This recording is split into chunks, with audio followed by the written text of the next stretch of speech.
Hi, my name's Phil. I like talking about politics, and the winner for the poll for today's topic was actually super tight.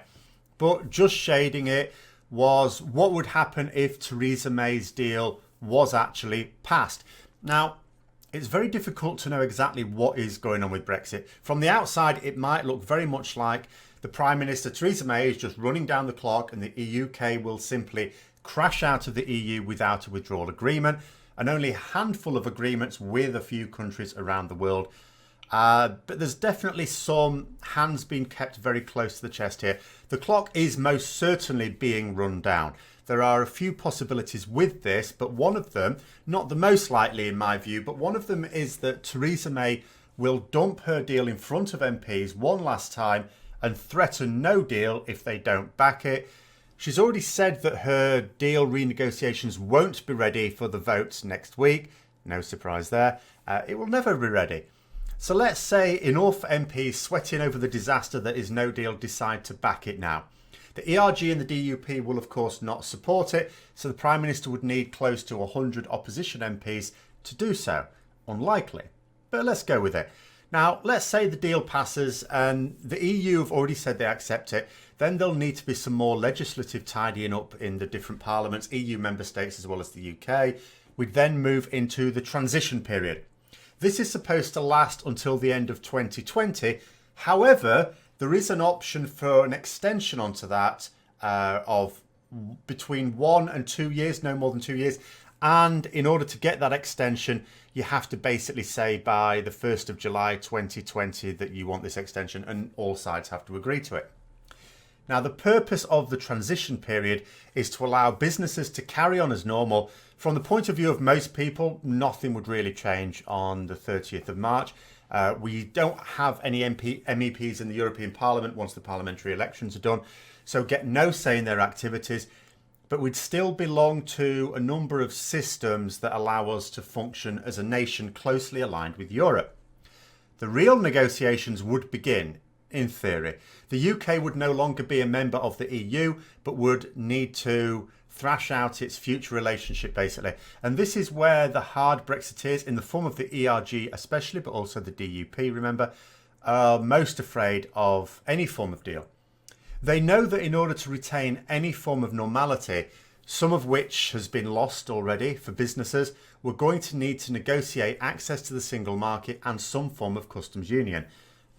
Now, in order to comply with the Good Friday Agreement, that customs union realistically is going to need a freedom of movement aspect.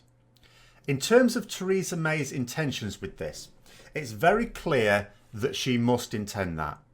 Not only has she been perfectly clear that a hard border in Ireland would be a breach of the Good Friday Agreement, but she and her ministers have clearly stated time and again their commitment to it, even as recently as this week. So we are in no doubt whatsoever that Theresa May fully intends to commit to the Good Friday Agreement, and that means no hard border in Ireland. She said as much really clearly.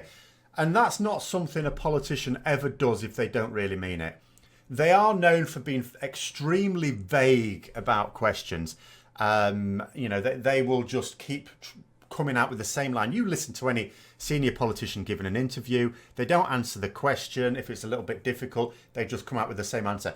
In fact, an interviewer can ask a completely different question and they'll still come up with the same answer they gave to a question before, because they don't attend an interview to be interviewed. They attend it to get a message out, and they just repeat that message no matter what the question is. So when a politician actually answers the question clearly and unambiguously, they mean it. However, here's where the sticking point is in terms of what the UK government intends, because it isn't going to be Theresa May that oversees these negotiations. If Brexit is delivered, then she's basically done as leader. Granted, she doesn't technically have to resign until December at least, because she's bulletproof within her own party, but she only won her vote of confidence by saying that she'd step down once Brexit was delivered. Tory rebels are this week warning her to go in the next 3 months. And even if she did claw on to the end, because there's nothing they can do about it, in terms of the Conservative Party rules, that, the end of this year would still be a long way off from the negotiation ending.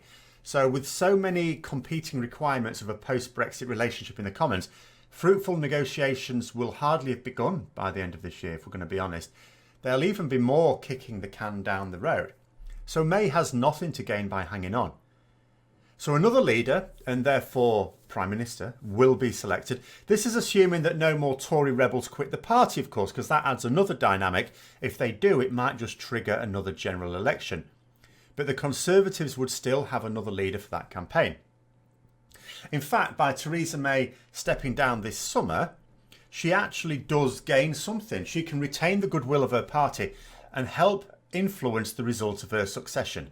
In other words, make sure Boris Johnson doesn't win. Sajid Javid may be her pick. As Home Secretary, he's in one of the top jobs in government. He also has the potential to appeal to both Brexiteers and Remainers in the party.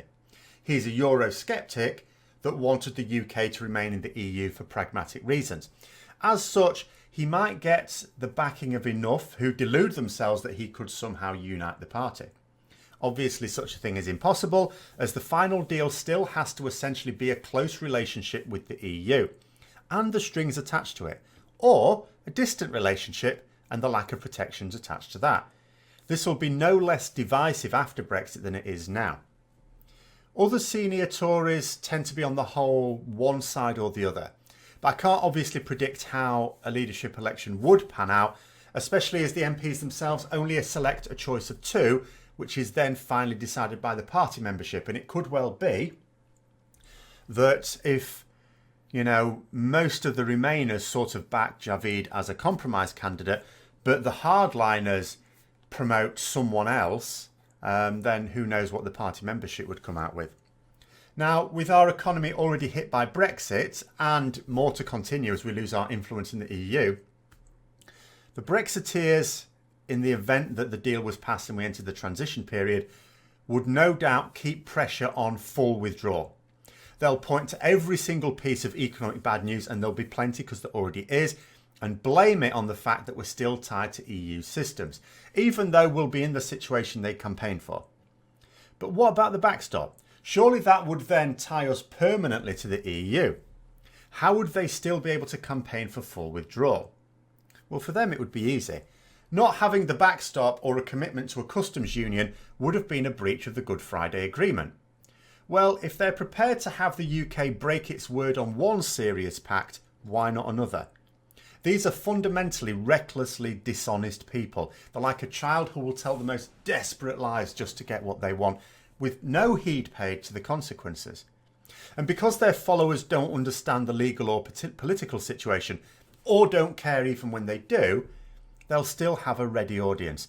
More rational MPs, on the other hand, will be pushing for the fullest cooperation with our neighbours, not only for trade but security as well. So as poisoned as the chalice was when Theresa May took on the mantle of Conservative Party leader and of course Prime Minister after the referendum, the chalice will be just as toxic for whomever takes it up next. In fact, it may well be that Theresa May got the better end of the leadership deal here, as she doesn't have to come up with a final settlement. So why aren't MPs voting for this deal? Well, here is really when you come into a huge area of speculation. From the hard Brexiteer point of view, it's because they don't want a deal. I was recently asked by someone why they want a legally binding end to the backstop. Well, it's easy, they don't. What they actually want is the clock to run down like everyone else, so that we fall off that cliff edge into a no deal. By authorising the Prime Minister to negotiate for something that isn't legally possible, they achieve this aim. And they also get to say, when Theresa May comes back without this in the deal, that it's the EU frustrating the process. But they are a small minority in the House, so what are the rest up to? Well, there is another theory on the other side of this game of chicken. So as we can already see, Brexit is highly polarised. For all the talk of compromise from both sides, the fact is that there is no compromise. A technical compromise would be leaving the EU, but retaining access to the single market and customs union, of course. Which, remember, is exactly what the Brexiteers campaigned for before the referendum. But for Brexiteers, this means we're still in the EU. All we've changed is that we no longer have any influence to determine the rules that we now have to obey. But for the Remainers, it means we no longer have influence over the rules that we now have to obey. So it's a nonsense to both sides. So the compromise is impossible. Someone has to win or both sides have to lose. It's impossible for both sides to win in this, even a partial victory. So how does running down the clock help Remainers? Well, what Remainers really want is a second referendum. But they also don't want to be seen as pushing for it and frustrating Brexit. So one possible solution is to go ahead with a second referendum at the last possible moment. Now, this has two benefits. One, more support. The longer this Brexit chaos goes on, the less appetite there is to leave. This is backed up in polls. There is an increasing number of people who would rather just stay now, and this is only getting higher and higher the longer we go. And secondly, it can make it look like Parliament has tried everything and were forced into another referendum in order to break the political deadlock and avoid a no-deal scenario. So both sides have a strategy that requires running down the clock, but only one side can snatch their win in sudden death. So in the meantime, this is what's been happening. The clock has been running down. The full actions of Parliament have allowed this running down of the clock, and yet everyone is blaming everyone else for it. But whoever wins, it'll be a terrible result for those that lose. And it may well be that enough MPs decide it's safer to have everyone lose with the compromise than that they lose even more badly with the game of chicken. And it's under these circumstances that Parliament might actually vote for May's deal in the end. Though, as I said at the beginning, I don't think it's the most likely outcome, but that's the sort of set of circumstances I can imagine enough MPs sweating and going, do you know what, let's just do this. It's better than the losing alternative from their point of view.